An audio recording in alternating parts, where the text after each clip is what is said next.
श्री गणेशाय नमः। श्रीमद्भगवद्गीता अथ तृतीयो अध्याय। अर्जुन उवाच।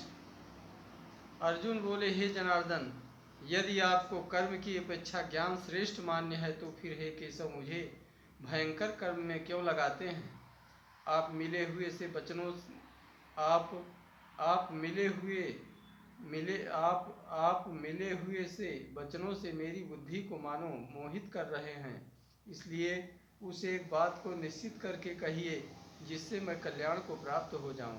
श्री भगवान उवाच। श्री भगवान बोले, हे निष्पाप, इस लोक में दो प्रकार की निष्ठा मेरे द्वारा पहले कही गई है। उनमें से सांख्य योगियों की निष्ठा तो ज्ञान योग से और योगियों की निष्ठा कर्म योग से होती है।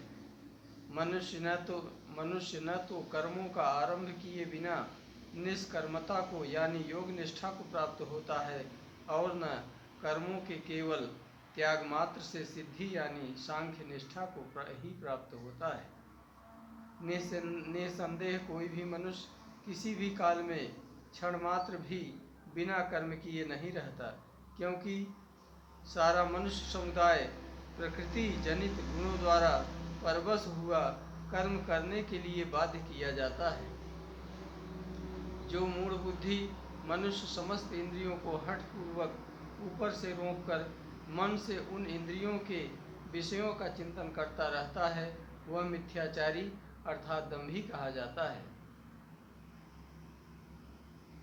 किंतु हे अर्जुन, जो पुरुष मन से इंद्रियों को वश में करके अनासक्त हुआ समस्त इंद्रियों द्वारा कर्म योग का आचरण करता है, वही श्रेष्ठ है। तू शास्त्र विहित कर्तव्य कर्म कर, क्योंकि कर्म न करने की अपेक्षा कर्म करना श्रेष्ठ है तथा कर्म न करने से तेरा शरीर निर्वाह भी नहीं सिद्ध होगा। यज्ञ के निमित्त किए जाने वाले कर्मों से अतिरिक्त दूसरे कर्मों में लगा हुआ ही यह मनुष्य समुदाय कर्मों से बंधता है। इसलिए हे अर्जुन, तू आसक्ति से रहित होकर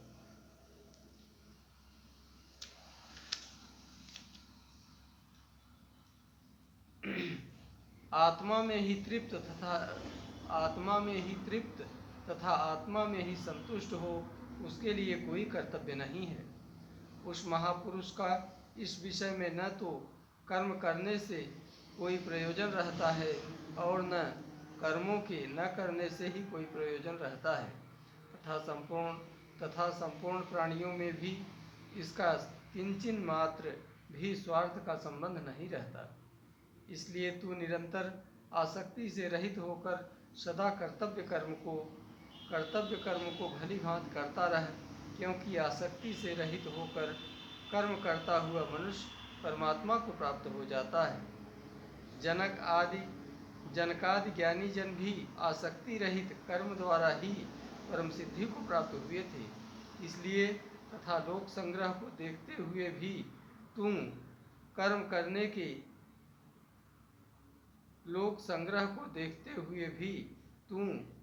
करने के ही योग्य है, अर्थात तुझे कर्म करना ही उचित है।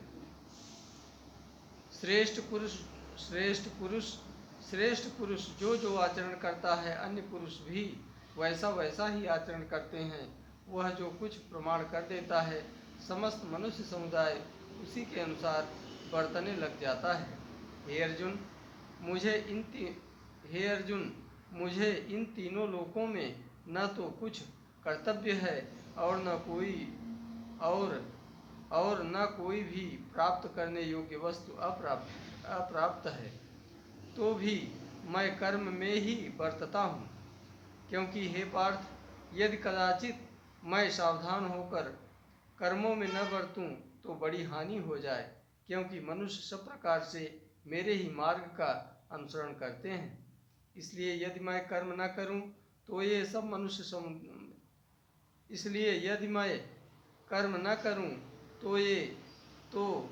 सब मनुष्य नष्ट भ्रष्ट हो जाएं और मैं संकर्ता का करने वाला हूँ।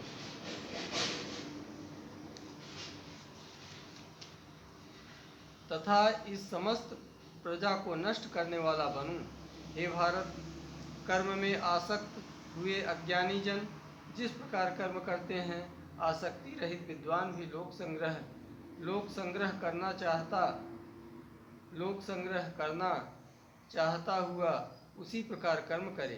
परमात्मा के स्वरूप में अटल स्थित हुए ज्ञानी पुरुष को चाहिए कि वह शास्त्र विहित कर्मों में आसक्ति वाले अज्ञानियों को बुद्धि में भ्रम अर्थात कर्मों में अश्रद्धा उत्पन्न न करे, किंतु स्वयं शास्त्र विहित समस्त कर्म भली भांति करता हुआ उनसे भी वैसे ही करवाए। वास्तव में संपूर्ण कर्म सब प्रकार से प्रकृति के गुणों द्वारा किए जाते हैं, तो भी जिसका अंतःकरण अहंकार से मोहित हो रहा है, ऐसा अज्ञानी मैं करता हूँ ऐसा मानता है। परंतु हे महाबाहो, गुण विभाग और कर्म विभाग के तत्व को जानने वाला ज्ञान योगी संपूर्ण गुण ही गुणों में बरत रहे हैं ऐसा समझकर उनमें आसक्त नहीं होता। प्रकृति के गुणों से अत्यंत मोहित हुए मनुष्य गुणों में और कर्मों में आसक्त रहते हैं। उन पूर्णतया न समझने वाले मंद बुद्धि अज्ञानियों को पूर्णतया जानने वाला ज्ञानी विचलित न करे। मुझ अंतर्यामी परमात्मा में लगे हुए चित्त द्वारा संपूर्ण कर्मों को मुझ में अर्पण करके आशा रहित, ममता रहित और संताप रहित होकर युद्ध कर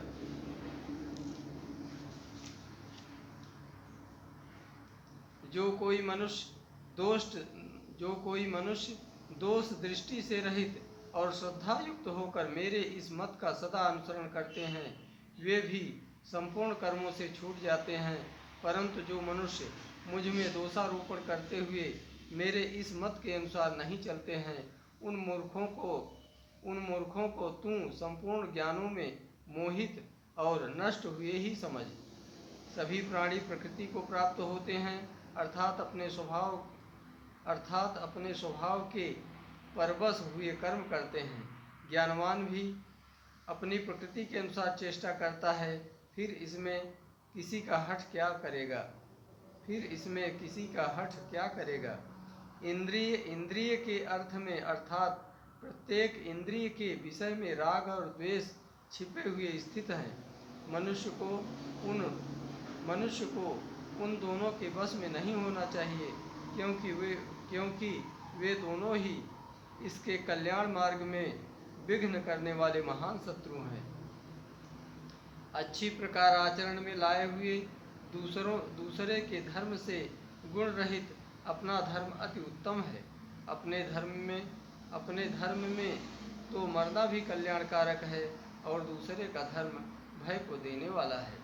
अर्जुन बोले, हे कृष्ण, तो फिर यह मनुष्य स्वयं न चाहता हुआ भी बलात् लगाए हुए की भांति किससे प्रेरित होकर पाप का आचरण करता है। श्री भगवान बोले,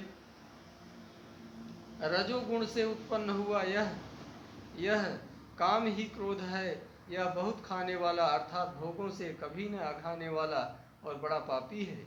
इसको ही तू इस विषय में बैरी जान।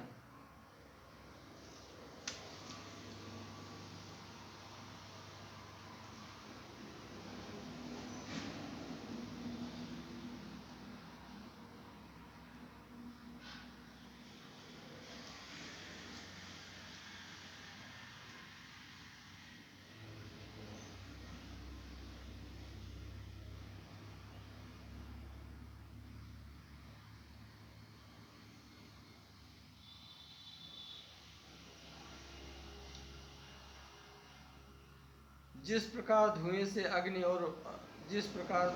अग्नि और मैल से दर्पण ढका जाता है तथा जिस प्रकार जेर से गर्भ ढका रहता है, वैसे ही उस काम के द्वारा यह ज्ञान ढका रहता है। और हे अर्जुन, इस अग्नि के समान कभी न पूर्ण होने वाले काम रूप ज्ञानियों के नित्य बैरी द्वारा मनुष्य का ज्ञान ढका हुआ है। और हे अर्जुन, इस अग्नि के समान कभी न पूर्ण होने वाले काम रूप ज्ञानियों के नित्य बैरी द्वारा मनुष्य का ज्ञान ढका हुआ है। इंद्रियां मन और बुद्धि ये सब इसके वास स्थान कहे जाते हैं। यह काम इन मन, बुद्धि और इंद्रियों के द्वारा ही ज्ञान को आच्छादित करके जीवात्मा को मोहित करता है। इसलिए हे अर्जुन तू पहले इंद्रियों को वश में करके इस ज्ञान और विज्ञान का नाश करने वाले महान पापी काम को अवश्य ही बलपूर्वक मार डाल। इंद्रियों को स्थूल